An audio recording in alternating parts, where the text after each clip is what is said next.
Доброго времени суток. Меня зовут Владимир Ферсан. Тема нашего проекта — создание полимерной композиции на основе сверхвысокомолекулярного полиэтилена с добавлением базальтовых волокон. Повышение стойкости и уменьшение коэффициента трения для полимерных материалов на сегодняшний день являются актуальной задачей полимерной трибологии. И для решения данной проблемы мы будем использовать волокнистые наполнители.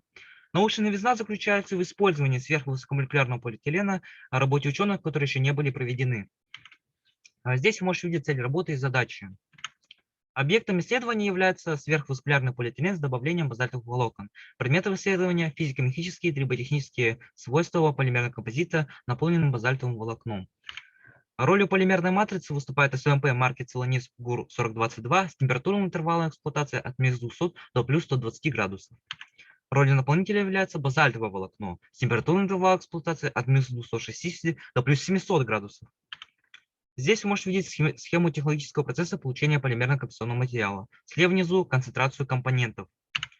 Физико-механические свойства получали на универсальной электромеханической испытательной машине по ГОСТу при скорости движения подвижных захватов 50 мм в минуту. Триботехнические свойства получали на трибометре со схемой палец-диск также по ГОСТу.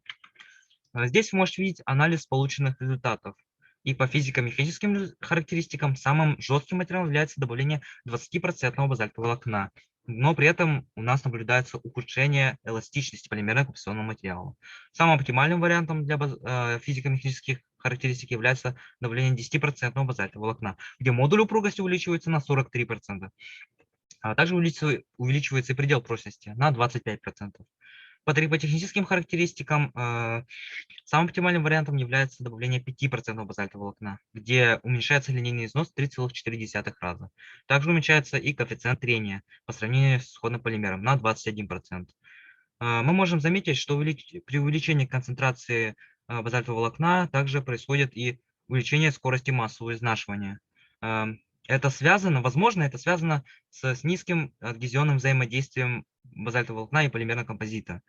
И при трении полимерного композита происходит отслаивание материала, что, скорее всего, и вызвано с увеличением скорости массового изнашивания. Здесь можешь видеть участников проекта и их роли.